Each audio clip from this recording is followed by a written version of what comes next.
Bonjour à toutes et à tous, bienvenue dans le Buzz TV pour ce nouveau numéro du Buzz TV du jour. Aujourd'hui, on a le plaisir d'accueillir une jeune femme aux multiples talents, si elle me permet. Elle est auteure, compositrice, interprète, actrice, animatrice, jury d'émission.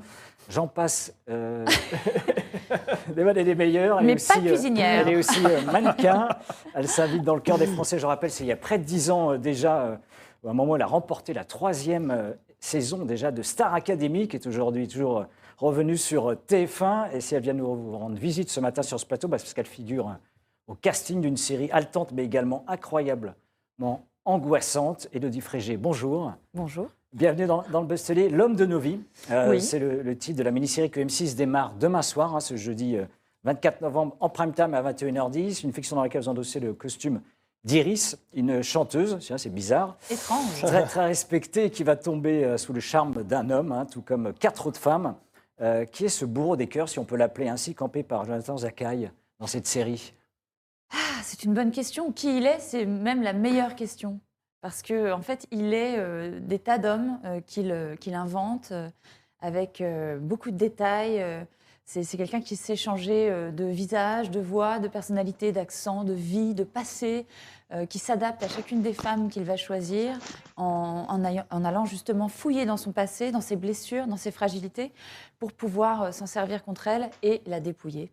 Un usurpateur d'une certaine manière quand même. Il la dépouille, non pas... oui, un usurpateur, oui, exactement. Mais il la dépouille possiblement de ses biens, parce que c'est ça, il n'y a que ça qui l'intéresse, mais peut-être aussi de sa dignité, parce que il est dur. On va découvrir donc un personnage, on va dire, des plus détestables, d'une certaine manière. Les sentiments qui vont nous envahir durant cette série, c'est quoi? C'est la colère, l'angoisse, la peur? Est-ce qu'il y a de l'empathie quand même, finalement, ou pas? Eh ben, c'est une bonne question. J'ai répondu à une interview il n'y a pas longtemps pour je ne sais quel magazine. Et en fait, je me suis retrouvée à dire, mais finalement, quand on va au fond de l'histoire de ce personnage, dont je ne peux pas révéler toute l'histoire, évidemment, derrière tout criminel, derrière tout acte de cruauté ou de manipulation, il y a forcément une faille aussi, une grande fragilité, une blessure, quelque chose peut-être de très grave et de très triste qui fait que la personne va agir comme ça. C'est certainement le cas de ce personnage aux multiples prénoms. Voilà. Et donc on peut se dire, le pauvre, peut-être qu'il n'a pas eu l'enfance qu'il désirait, ou peut-être qu'il lui est arrivé si, vous verrez. À suivre, je rappelle, c'est demain soir. Vous restez avec nous, Élodie, évidemment, pour parler sur Figaro Live de ce projet et cette nouvelle série, également de Star Academy, puisqu'on a célébré ce retour sur TF1, et également de quelques projets peut-être dans la musique. Qui sait ? Mais en attendant, on retrouve Damien Canives pour les news médias du jour.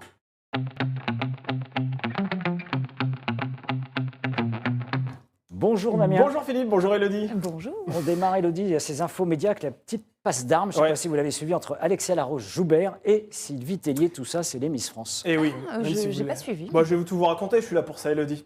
La productrice du concours Miss France et l'ancienne directrice de l'élection se sont un petit peu accrochées. C'était vendredi dernier, lors de la conférence de presse qui s'est tenue à Paris pour présenter la prochaine édition du concours. Alors, Alexia Laroche-Joubert avait déclaré que Sylvie Tellier ne travaillait pas sur l'émission, mais sur les concours. Et ça n'a pas du tout plu à Sylvie Tellier, puisqu'elle a indiqué devant une vingtaine de journalistes qu'elle était vexée. Ça a jeté un petit froid, vous l'imaginez bien. Alors actuellement, Sylvie Tellier, tout comme Alexia Laroche-Joubert, sont en voyage avec les candidates régionales. Et Alexia Laroche-Joubert est revenue sur cette tension qui était plutôt palpable le jour de cette réunion.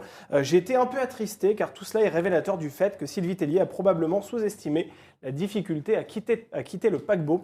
Fin de citation, donc vous l'aurez bien compris, la hache de guerre est encore assez loin d'être enterrée entre les deux femmes. Une bonne ambiance chez les Miss, qui sont actuellement d'ailleurs en voyage. Vous avez fait partie du jury, je rappelle, oui, Miss si France je puis me permettre, 2014. Oui, en 2014, oui, c'est vrai. Mais c'est toujours un peu bizarre pour moi, si je puis être honnête, ce concours.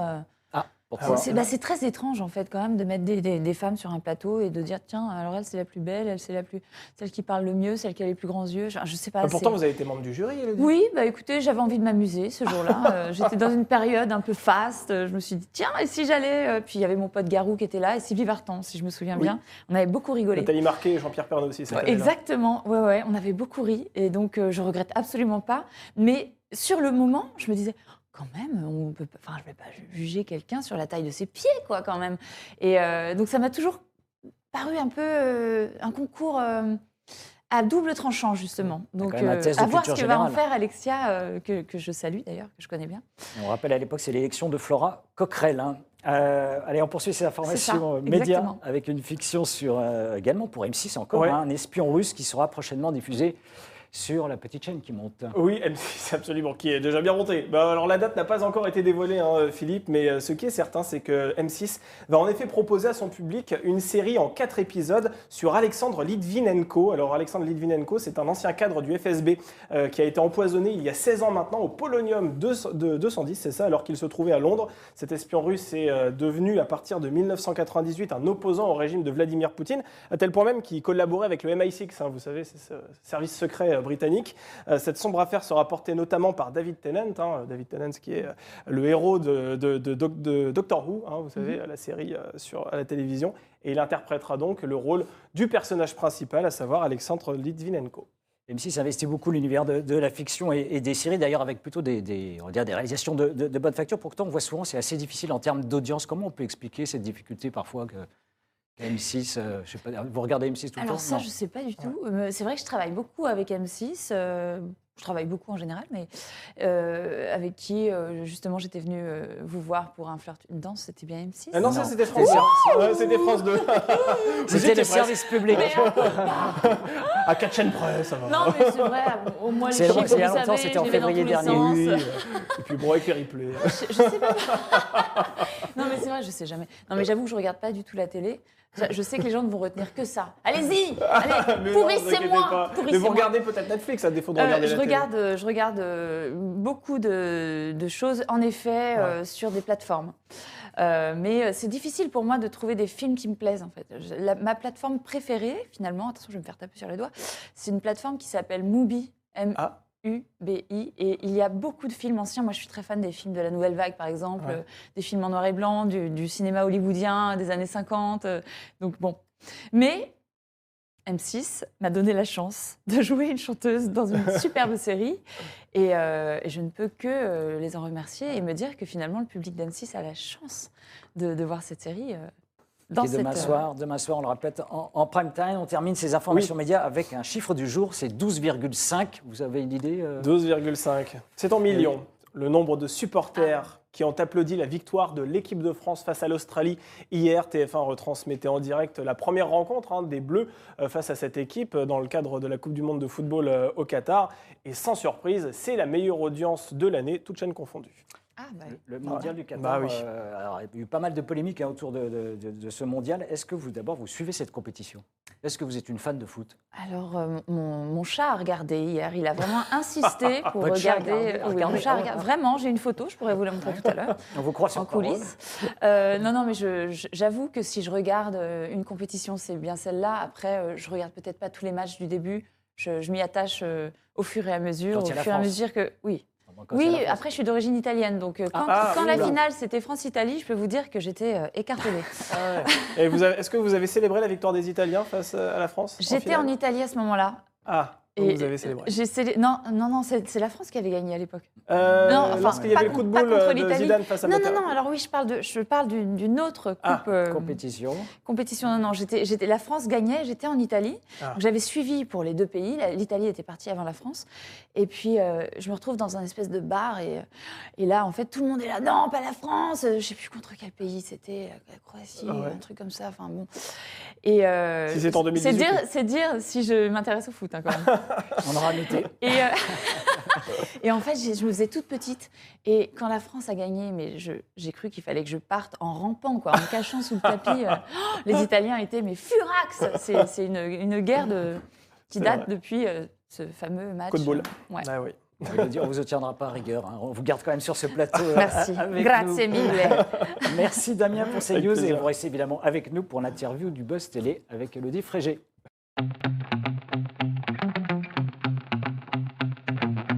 Comme vous l'avez dit, c'est demain soir en première partie de soirée, L'homme de nos vies, ce jeudi 24 novembre en prime time. Mini-série dans laquelle vous interprétez, je l'ai dit, Iris, une étoile montante de la chanson qui va tomber sous le charme d'un homme plutôt nocif, particulièrement nocif. Qu'est-ce qui vous a motivé à camper ce rôle d'une part et rejoindre cette série? Tout simplement le scénario. Parce que je trouve ça assez rare d'être haletant devant un scénario qu'on lit. Je dis pas que je m'ennuie vite, mais c'était bien écrit, il y avait beaucoup de rythme, des personnages très différents, et puis on avait envie de savoir où il voulait en venir, ce mec. Donc je l'ai gobé, quoi. Voilà, je l'ai beaucoup aimé, et je me suis dit, bah tiens, j'ai envie d'en faire partie. Et puis on m'avait dit aussi que Jonathan Sakai allait camper le comédien principal, que Elena Nogueira, que je connais très bien, Ouais, qui a un très beau était casting. de la partie, Odile Villemain, Fleur Bonaventura. Je ne connaissais pas encore Frédéric Berth, le réalisateur, et je l'ai rencontré, ça s'est très bien passé. On avait une fluidité en fait, d'échange qui m'a fait penser que ce serait pareil sur le plateau. Et c'est ce qui s'est passé, c'était un tournage très agréable, dans lequel je me suis vraiment éclatée, où on laissait place aussi à l'improvisation de temps en temps. Et puis voilà, on a eu beaucoup de chance, quoi. On rappelle que d'ailleurs la fiction a été primée au dernier festival de la fiction à La Rochelle. Oui. Avec le meilleur scénario, effectivement. On était très heureux. La femme que vous interprétez apparaît vers la fin du tout premier épisode. Comment la rencontre va-t-elle se passer entre votre personnage, Iris, et cet homme dont toutes les femmes tombent follement amoureuses? Bah, tout simplement puisqu'elle est chanteuse dans un lieu dans lequel elle chante. Et lui est venu, il est venu à la pêche, quoi, je pense. Et comment fait-il pour que toutes les femmes tombent amoureuses? On va vous demander des conseils, parce que... Il faut demander à Jonathan Sakai, c'est lui. Mais lui pourquoi qui a votre tout personnage tombe amoureuse de lui, finalement, en un regard? Parce que c'est comme ça que ça se passe. Oui, surtout qu'elle est... en fait, Iris, elle est quand même... on se ressemble pas mal pour ça, mais elle est quand même un peu... Émotive. Elle est émotive, mais elle sait ce qu'elle veut, quoi. Elle est déjà en train d'essayer de se séparer de son mari, qui est aussi son manager. Je pense pas qu'elle ait envie de se remettre dans les bras d'un filou qui arrive comme ça au bar. Tiens, je vais me taper la chanteuse, quoi. Ouais. Donc peut-être qu'elle se dit, ça va être une histoire d'un soir. Ouais. Et donc malheureusement, elle sait pas à qui elle a affaire, quoi. Et petit à petit, comme une araignée, il tisse sa toile autour d'elle. Et heureusement, le soutien des autres femmes va l'aider à découvrir quel est ce personnage. Une action collective. Ouais. Vous auriez pu tomber amoureuse de ce type de personnage si vous l'aviez croisé dans la réalité un jour? C'est trop personnel. Justement, c'est ça qui nous intéresse. On va pas vous demander si ça Bah, vous j'en est sais déjà rien, arrivé, parce que mais... j'en sais rien. Moi, je suis tellement changeante et variable. Et peut-être moi-même, en fait, je pourrais être le personnage de Jonathan Sakai. Ah, c'est bon vrai. Vous êtes vénale à ce point Non, pas du tout. Non, je veux dire dans la variété de ce qui m'est proposé au niveau de la personnalité, quoi. C'est quoi, d'interpréter différents personnages avec Non, différents mais ce que je veux dire, c'est que souvent, femme varie. Et donc, comme le personnage de Jonathan est un variant, si je puis me permettre. Oui, c'est à la Mais période. attention, je monte un spectacle là, Ah oui, avec vous deux, hein, parce que sinon ça ne marche Avec pas. plaisir. Et non, mais c'est vrai que peut-être que, en effet, ça aurait pu être une femme aussi, ce personnage. C'est souvent des hommes qui campent des manipulateurs, mais ça aurait pu être une femme.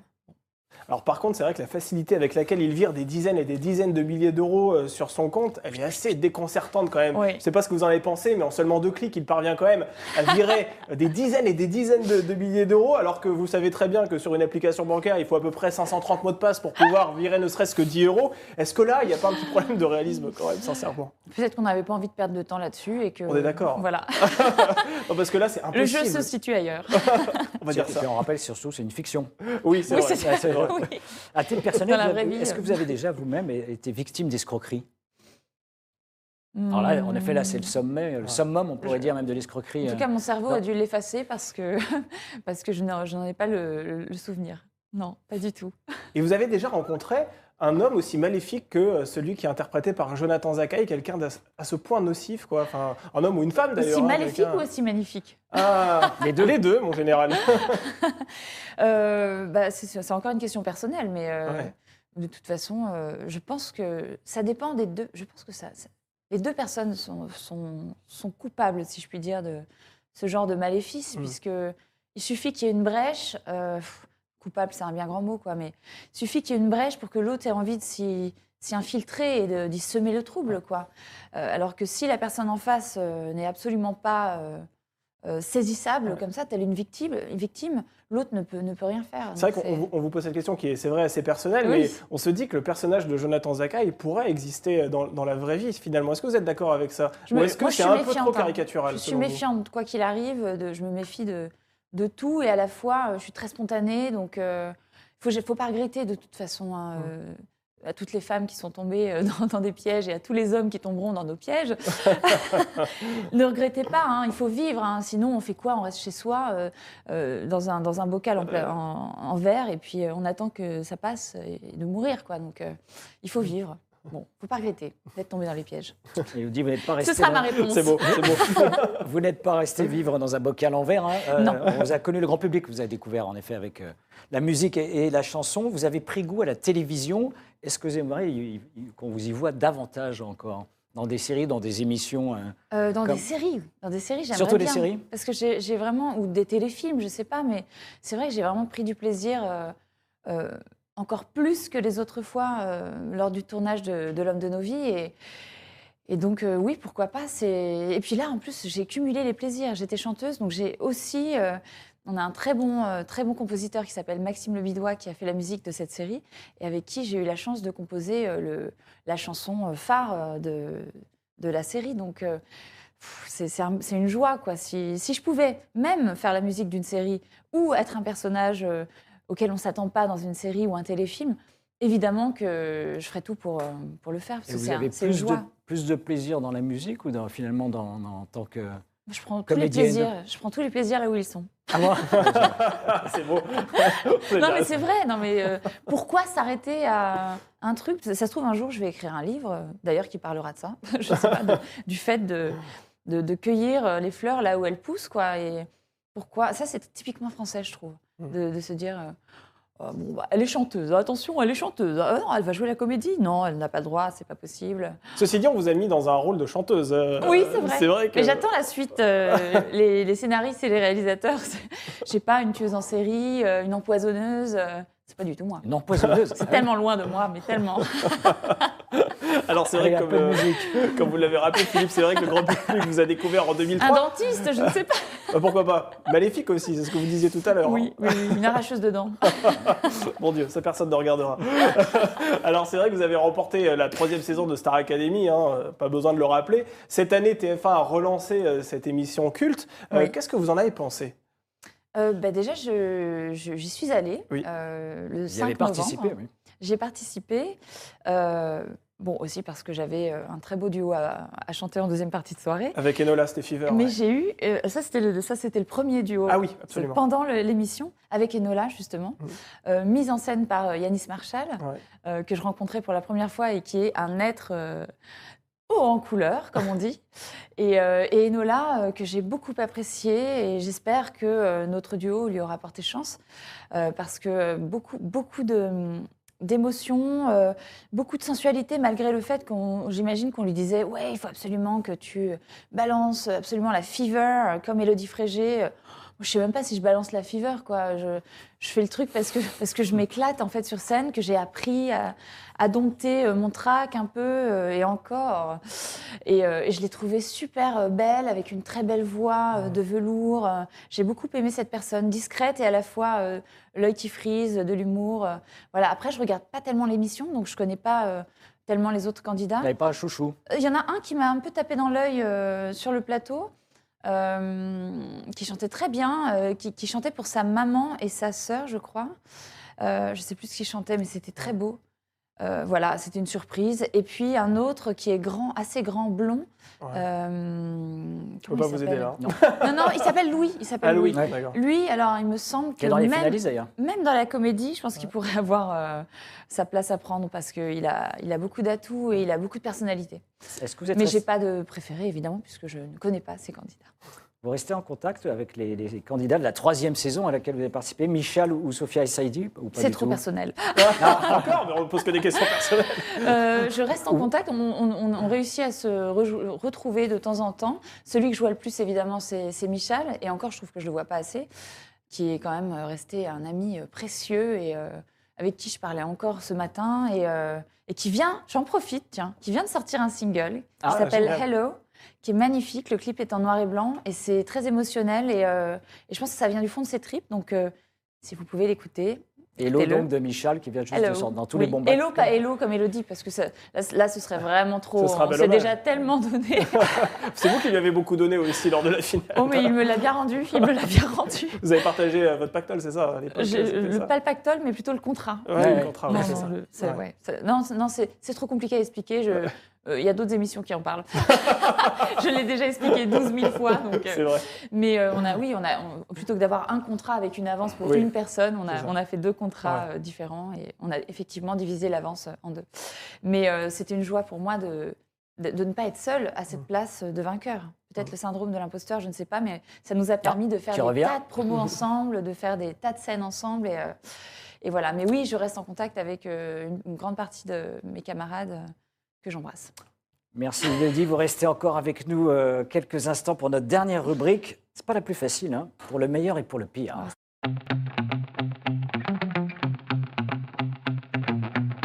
Non, on n'est pas méchant. Ah bon, j'espère. Votre plus grande fierté? Oula là. Plus grande fierté. C'est dans la musique, c'est dans la... Je ne sais même pas si elle me concerne moi. Ah bon, pourquoi? Non, je ne sais pas. Ma plus grande fierté, c'est d'essayer d'être une meilleure personne, de tout mettre en œuvre pour être une meilleure personne, de me rencontrer chaque jour pour le rendre à mes pairs au fil du temps, quoi. Je ne lâche pas la barre.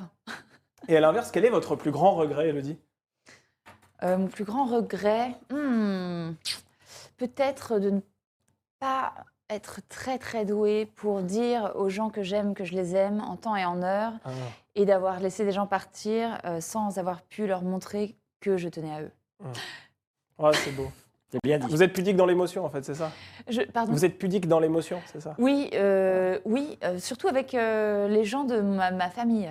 Mais je sais que pour tout le monde, c'est compliqué, mais il faut y penser. Il faut y penser. Il y a des gens qui le font très bien, et parfois j'admire des familles comme ça qui arrivent à se donner. Nous, on est proches, mais très pudique avec mes sentiments familiaux, on va dire. Vous avez ponctuellement animé des émissions à la télévision aussi. Hein. Un dimanche, c'était avec Chrono sur RFM. La magie Disneyland, c'était sur C8. Est-ce qu'il y a un type d'émission que vous rêvez d'animer à la télé? C'est marrant, parce que je ne me vois pas du tout comme une animatrice. À chaque fois, je suis surprise qu'on me demande, mais comme c'est un exercice, j'aime bien les challenges. Disney, j'étais morte de froid, je me souviens, morte de froid. Il n'est pas mort de Et puis, trouille. il y avait tout un protocole avec Mickey. Alors, il ne fallait pas trop le regarder dans les yeux. Ah bon, c'est pas vrai? Non, je plaisante. Non, je plaisante. J'invente, mais il y avait un vrai protocole. Faut pas regarder Mickey. Il vous fait Surtout, quoi, ne sinon le il vous donne- regardez pas dans les yeux. C'est comme. Il vous donne un coup d'oreille? C'est comme dans les contes mythologiques. Non, j'avoue que l'entrevue avec Renaud, ça avait été un moment incroyable. Parce que des liens liés à mon enfance avec lui, et puis l'homme, il a une énergie, une émotion, c'est un vrai gentil, avec un fond, une profondeur. Donc, oui, parler à des gens comme ça pourrait m'intéresser, oui. Oui, dans l'intimité, peut-être plus en Des radio entretiens d'ailleurs. intimes. Oui, exactement. Peut-être plus en radio qu'en télé, parce qu'être filmé, ça ajoute un média de plus qui peut enlever de l'intimité, justement. Donc la voix, toujours la voix, en fait. Cette année, Elodie, vous avez soufflé vos 40 bougies. Comment vous vivez le temps qui passe? Mon appart a brûlé. Ah oui, c'est ça. Vous avez le souffle ravageur, c'est ça? Exactement. Oui, beaucoup de souffle, les poumons. Comment je vis? Comment vous vivez le temps qui passe? Est-ce que vous l'acceptez facilement, ou bien vous regardez dans le rétroviseur avec un peu de nostalgie parfois? Je regarde dans le rétroviseur, mais c'est marrant, j'ai dit ça à un ami hier. Je lui ai dit, mais c'est marrant, je me sens tellement mieux à 40 qu'à 20. Quoi. Plus en phase Mais d'ailleurs, avec- je pense que ça se voit, si on regarde les quelques émissions que j'ai pu faire quand j'avais 21 ans, 22 ans. Vous rigolez beaucoup plus. Je rigolais beaucoup plus. Non, vous rigolez je aujourd'hui rigole. beaucoup plus. Mais je ris, oui, d'ailleurs, je ris beaucoup plus de moi. Et ça, c'est un truc qu'on apprend. Bon, j'étais déjà un être de rire, pour le meilleur et pour le rire. D'ailleurs, ça devrait s'appeler. D'accord, On aurait dû la on va en rebaptiser. prendre note. Et non, mais c'est vrai que dans la vie, je riais beaucoup. Mais dès que je me prenais pas au sérieux, mais j'avais hyper peur d'être ridicule. Et je trouve qu'avec l'âge, avec les expériences, avec les coups aussi, et les chocs qu'on prend, désolée pour l'ingé son, je trouve qu'on dédramatise un peu. Et on se sent vachement mieux quand même à 40 ans qu'à 21. Puis on apprend à se connaître, et puis tout va mieux.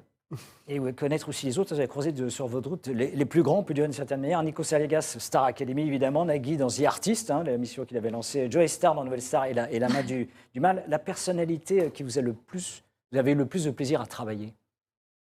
Je ne voudrais pas faire des vexés ou des jaloux, mais... et je pense à quelqu'un qui est parti, encore une fois, qui s'appelle Christophe, avec qui j'avais un lien en pointillé, mais singulier. Et c'est quelqu'un qui me manque beaucoup et qui, pour le coup, avait une personnalité très singulière, une intimité très bien à intime, lui. encore une fois, d'ailleurs, par rapport à ce que vous disiez tout à l'heure. Sa manière de chanter était très intime et c'est quelqu'un avec qui, en fait, juste avant son départ, on avait parlé d'écrire ensemble, on avait des projets. Donc, c'est vrai que ce ne sont pas les projets que je regrette, mais le fait qu'on n'ait pas été assez vite pour le faire avant, parce qu'on se connaissait depuis des années, quoi. Voilà, et puis une de mes rencontres dans le travail qui m'a portée, qui m'a aidée à m'épanouir, à m'exprimer, c'est Benjamin Biolay. En fait, il fait partie de ma famille, même si on se voit une fois tous les 3 ou 4 mois, et par hasard, dans une gare même parfois, on se croise. C'est fou, comme j'ai encore une fois une intimité avec lui, comme si c'était, oui, vraiment mon frère, quoi, quelqu'un de ma famille, et c'est très précieux dans ce milieu. Sans compter son charme. Son charme. Je croyais que vous aviez dit son chat. Ah bon ? Son charme. Il regarde le foot lui aussi. Évidemment, on ne renie pas le charme de Benjamin Biolay. Une dernière question qu'on voulait vous poser aussi. Vous allez sortir un album en 2023. Oui. Quelle sera la couleur de ce nouveau disque ? Alors ça, c'est une très bonne question. Vous y réfléchissez encore, c'est ça ? Non. J'ai déjà quelques chansons qui sont déjà prêtes, masterisées. Je travaille avec un garçon qui s'appelle Sami Osta, qui a travaillé avec Feu Chatterton, avec certainement Rover, qui a un groupe qui s'appelle Junior avec un E, je ne sais pas si vous connaissez, et qui comprend là où je veux en venir au moment où je produis mon disque seul. Je suis en indépendant, donc c'est une vraie liberté, un vrai terrain de jeu. Mais avec Sami, en fait, j'apprends à me canaliser et à faire les choses que je souhaite dans un cadre. Parce que sinon, je partirais dans tous les sens. Après, c'est vrai que je suis lente. Ça fait 10 ans que je n'ai pas sorti d'album, enfin 9 ans et demi. Et je sens que ce disque, il est très important. Ouais. Donc la couleur, c'est quoi, pop, c'est comme rock, moi, en fait. Il varie. Jazz. C'est une couleur qui varie, quoi. C'est comme une pierre qui tourne et on découvre des couleurs... tiens, d'ailleurs, c'est une bonne idée de chanson, ça. Je crois que ça a déjà été fait. Bon, c'est pas grave. Et la tonalité, on peut en savoir plus, c'est quoi? Pop, rock, alors ça... jazz, parce qu'on vous a quand même vu souvent avec André Manoukian quand même à côté d'un piano. On n'est pas à l'abri avec André de sortir un vinyle, un objet jazzifiant. Oui, j'invente des mots. Oui. On comprend. C'est joli. Jazzique. Ouais. Et on en a très envie, mais bon, j'aimerais sortir mon disque avant. Mes influences, c'est... J'adore le trip-hop, j'adore Portishead, j'adore Goldfrapp, j'adore cet univers-là. Mais j'aime aussi Lana Del Rey, par exemple. J'aime, je sais pas, la musique d'Hollywood, les James Bond, et Serge Gainsbourg et Françoise Hardy. Donc... je fais un mix de tout ça et j'en fais ma patte à moi. J'espère qu'il trouvera un public, qu'il retrouvera un public. Vous retrouverez votre public. Il ne vous a pas oublié 9 ans et demi après. Et on peut le préciser, André Manoukian va également reprendre un peu sur les routes de France dès 2023 dans plusieurs villes. Dédé, c'est un peu l'homme de votre vie quand même, finalement. Comment on le surnomme, Dédé Manoukian? Il est moins dangereux que le personnage joué par Jonathan Zakaï, mais oui, c'est un des hommes de ma vie. Ça, je peux le dire. Et je les compte sur les doigts d'une main. Quoique. Shiva. Pardon. Non, mais là, je vous dis franchement, il vaut mieux rire de soi-même, mais je pense que beaucoup de mes amis vont rire quand ils vont voir cette interview. Mais non, c'est en tout bien tout honneur. Mais André, c'est vraiment l'un des hommes de ma vie parce que il m'a mis le pied à l'étrier. Sur le terrain du jazz et des torch songs. Et c'est une musique que j'adore chanter. Le jazz chanté, pour moi, c'est une joie, quoi. J'improvise sur scène. Sur scène, on est très libre. Donc, merci, André. Que vous retrouvez dès 2023 sur les routes de France. Merci encore, Élodie Frégé, d'être venue dans Buzz TV. Je rappelle, L'Homme de nos vies, c'est demain soir Jeudi 24 novembre, c'est en prime time sur M6. Venez. Et nous, on revient demain, oui, d'ailleurs. Oui, avec l'ancien animateur du Big Deal qui revient sur RMC Découverte. J'ai déjà tout dit. Vincent Lagaffe sera avec nous demain sur ce plateau. Merci Élodie. Merci. À très bientôt. Merci. À très bientôt.